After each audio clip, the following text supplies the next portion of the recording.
अस्सलामुअलैकुम नाज़रीन, हालात न्यूज़ की पेशकश आपला महाराष्ट्र में आपका इस्तकबाल है। आज की चंद अहम ख़बरों के साथ मैं आपका मेज़बान एम अबू बकर आपसे मुखातिब हूँ।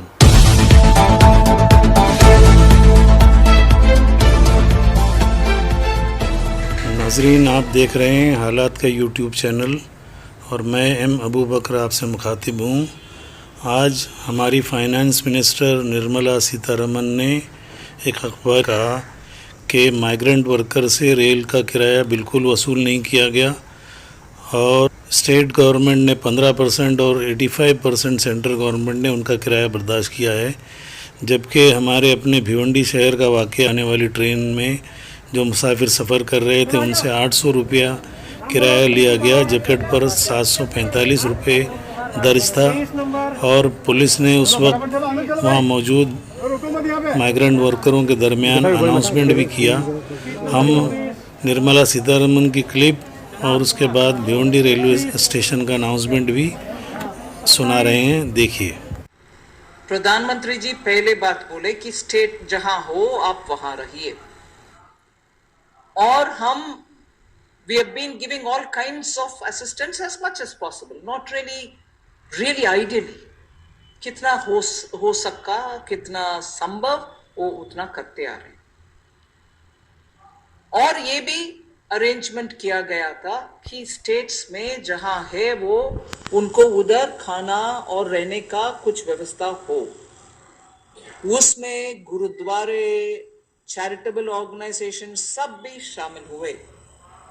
Then came a time when the center and the state spoke to each other and said, ठीक है, अभी माइग्रेंट्स को उनके अपने घर तक जाना है तो हम ट्रेन का सुविधा करेंगे।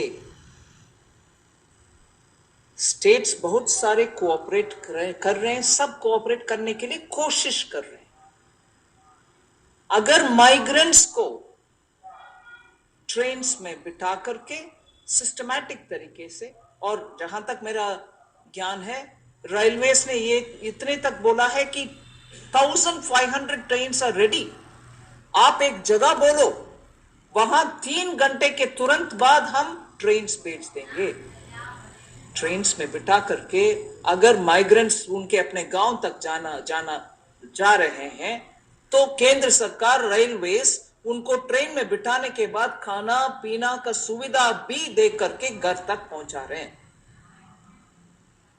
फिर भी मन में दुख लगता है कि माइग्रेंट्स आज सड़क पे उनके अपने घर के ओर जा रहे हैं।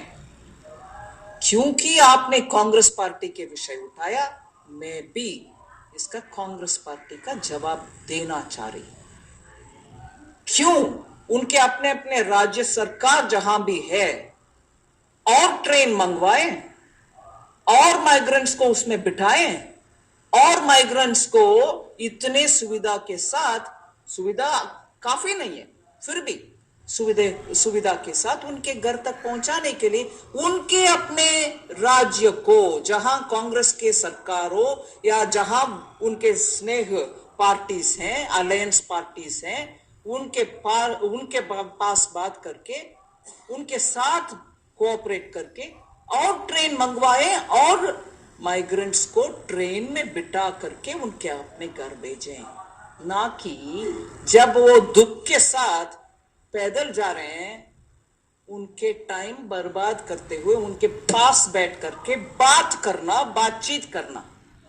उससे बेहतर होगा उनके साथ पैदल जाकर के उनके बच्चे को, उनके सूटकेस को साथ कैरी करके बात करते चलते। दुख के साथ कह रही हूं इस बात को, आराम से बोल सकते हैं। उनके अपने स्टेट्स को क्यों नहीं बोलता है कांग्रेस पार्टी? और ट्रेन लो और ट्रेन मंगवाओ सेंट्रल गवर्नमेंट से, उनमें उन माइग्रेंट्स को बिठाओ, ना कि क्योंकि कांग्रेस पार्टी बोलते हैं ये ड्रामाबाज हर दिन। मैं अभी उन्हीं के शब्दों को उपयोग करना चाहती हूं। ड्रामाबाज है। कल जो हुआ माइग्रेंट को उनके रास्ते पे चलते हुए बगल में बैठ करके बातचीत करने का, वो समय है क्या? वो ड्रामाबाज नहीं है क्या? मैं ऑपोजिशन पार्टी को हाथ जोड़ करके विनम्रता से कहना चाह रही हूं, माइग्रेंट्स का विषय में हम सब साथ होकर के काम करना है। टिकट 800 रुपए और गोरखपुर का एड्रेस चाहिए और वो आधार कार्ड चाहिए, उसको यहाँ 10 वे एडमिशन मिलेगा। इसके बाद उनका मेडिकल चेकअप हो जाएगा और वहाँ से अपना गाड़ी से उधर भेज देंगे, स्टेशन के ऊपर भेज देंगे। ये ट्रेन गोरखपुर के लिए पहली ट्रेन भिवंडी से गई थी और ये पुलिस इंस्पेक्टर 800 रुपये फ़ी मज़दूर टिकट का ऐलान कर रहे हैं। दूसरी जानिब हम आपको वो टिकट बता रहे हैं जो 745 रुपये का था और जिसके 800 रुपये ले गए, 55 रुपये एक्स्ट्रा लिए गए। इस तरह से निर्मला सीतारमन जो दावा कर रही हैं उनका ये दावा झूठा साबित हो रहा है, ख़ास तौर पे भिवंडी रेलवे स्टेशन पे। नाजरीन, अब सुनिए निर्मला सीतारमन का आज के प्रेस कॉन्फ्रेंस में बयान जो उन्होंने एक टीवी एंकर के सवाल के जवाब में दिया। उन्होंने कहा कि 1 रुपया भी किसी माइग्रेंट वर्कर को अदा नहीं करना पड़ा है। देखिए उनका बयान। At 85% ticket charge paying by sender and 15% by state government.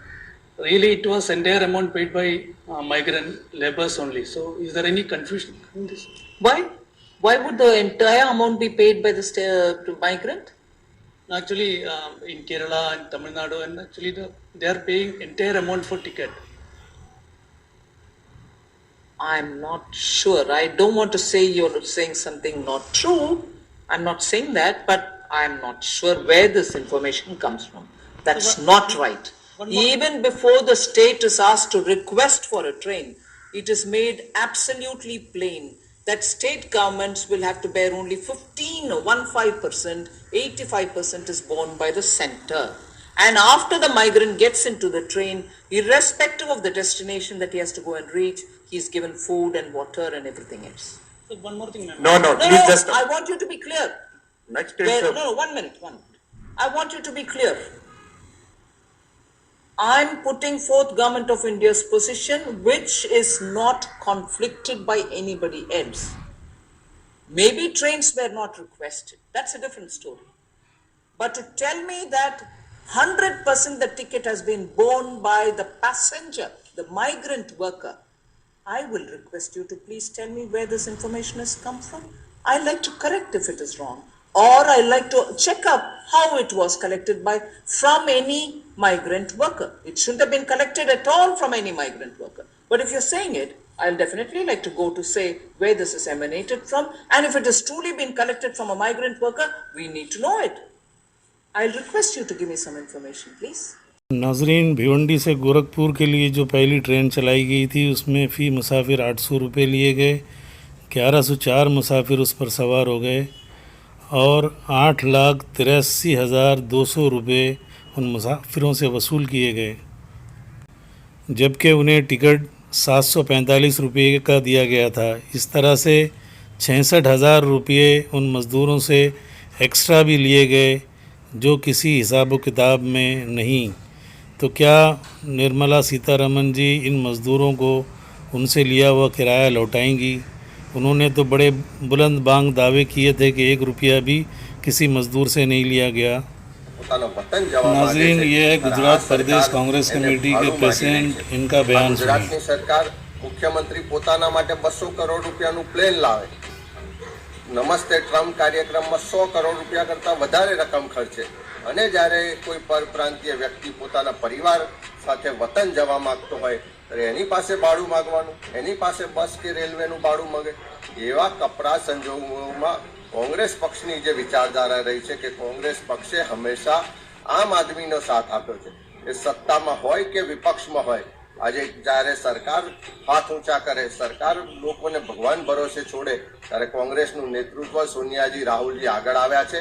આજે ગુજરાતના તમામ પરપ્રાંતીય લોકોને કહેવા માંગુ છું કે જે લોકોને વતન પરત જવું હોય અને પૈસાની સગવડ ના હોય એવા તમામ લોકો અમારા જિલ્લા કોંગ્રેસ સમિતિના કંટ્રોલ રૂમનો સંપર્ક કરે।